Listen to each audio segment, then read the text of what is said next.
Hi everybody, Miss Jacobs here. Today we are going to be doing some building with paper rods, and paper rods are one of my favorite materials to build with because for one, you can use anything. You can use junk mail, you can use scrap paper, you can use newspaper, anything you have lying around. Another thing is they're very versatile, so you can build structures, you can build 3D shapes if you want, you can build model houses, you can even build a real fort that you can go inside. I'll put a link for those instructions in the comment section. But anyway, let's get started.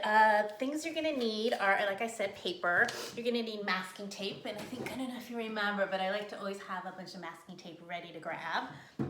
And then the other thing you're gonna need is something that you can use for rolling. I'm using a chopstick. You can use a pencil if you want. Anything, I guess if you're making one of those big forts, you could use a broomstick. It really depends on the paper you're using, but you're gonna need something to roll the paper around. And I'm gonna do two different kinds. I'm gonna do newspaper for you and also just some scrap printer paper. So this is newspaper, and I'm using 2 sheets because newspaper is not very strong.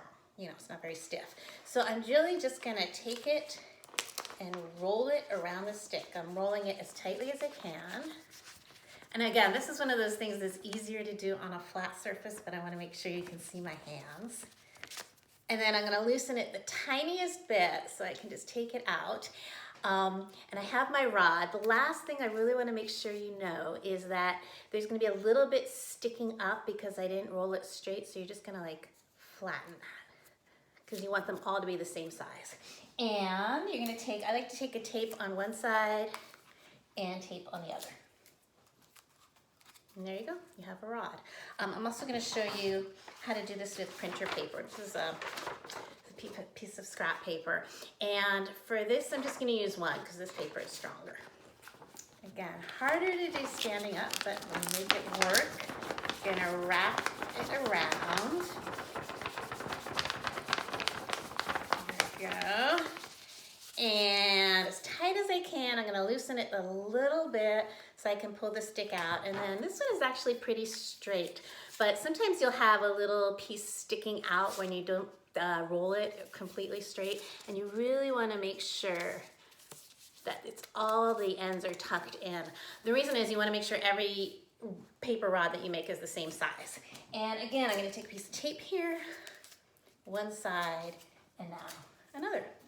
And that is how you make a rod. I'm gonna show you a little bit about connecting them.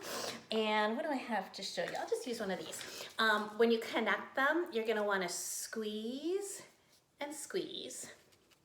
And then take your tape. And you see how I'm like squeezing it together?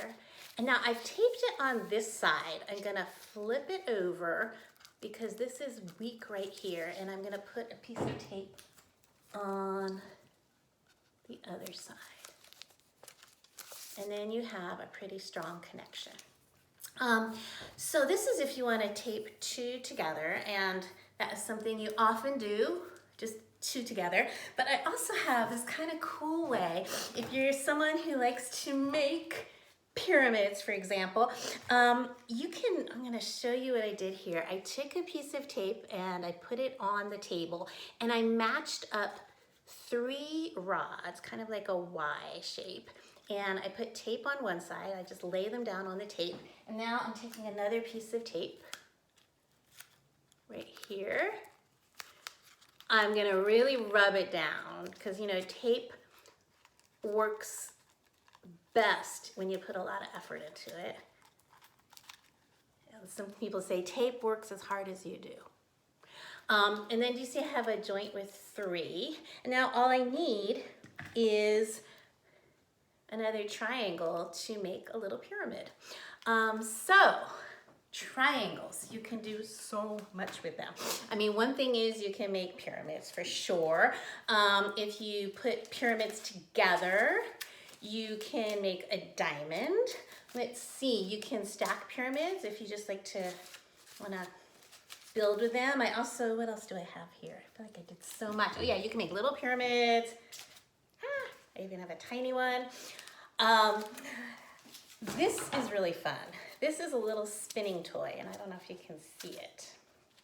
It's, again, hard to do on my hand, but on the table, it'll really spin around. Pretty simple to make. I'm gonna, let's see, put a link in the comment sections to how I made this. If you have more, you can make like a star. Can you see how this, I mean, honestly, just take triangles, take pyramids, and start connecting them, and you will be amazed at what you end up creating. You know, I don't even want to give you instructions because it is just so much fun to just, you know, I even made this up while I was getting ready for this video. So one thing is triangles and pyramids. You could just spend weeks on that. But if you were one of those people, and there's one in every crowd, that says, Miss Jacobs, this is not challenging enough for me. I need more. Then you can take lots of triangles, make a shape like this, and again, this will put a link to this shape in the comment section. And I think I took 20, and you can fold them together. And let's see if I can show you how this works and make an icosahedron.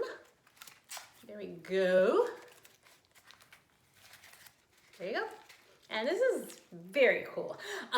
Something to know about this, and you're gonna learn from my mistakes. First of all, this is one of those gloriously frustrating projects. So I say gloriously frustrating because it can be very frustrating, but it's the kind of frustration that makes you feel alive. And I don't know if you can see, but I can, oops. That was not a great connection. I did a lot of connecting here with rubber bands just to make it bendy. So that is another thing. I'm gonna put, like I said, a link to this in the comment section so you can try making this. It took a lot, but I'm really happy with it. Another thing is the most popular thing that people like to make in Makerspace, whether it's with Legos or sticks or anything, are houses. And if you would like to make a model house, you can make a cube. And I don't know if you can see, but I put these braces. My cube is a little wobbly, so I put some braces on here to make it really strong. I made a square pyramid, a pyramid with a square base for a roof. And then if I wanted to go further with this, I could also, like, it's kind of like anything you do with popsicle sticks, you can pretty much do with paper rods. You can, you know, add some here if you want to make a wall. Speaking of houses, I'm gonna also put a link in the comment section to a person who does like miraculous things with these tiny paper rods making little furniture.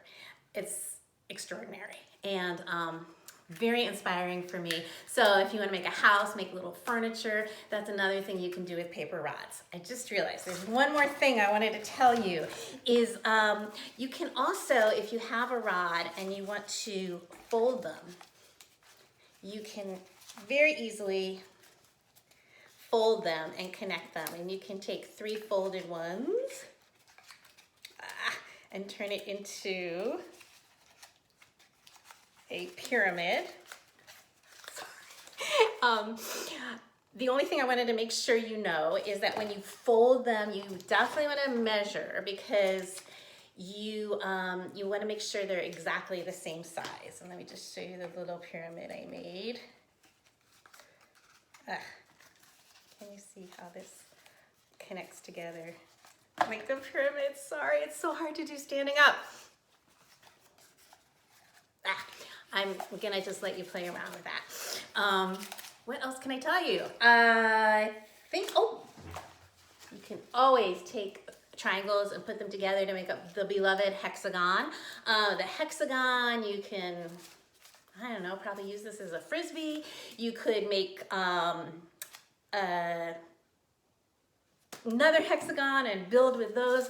I just wanted you to know that paper rods, there is so much you can do with them. And I hope you enjoy experimenting with them and just make a hat.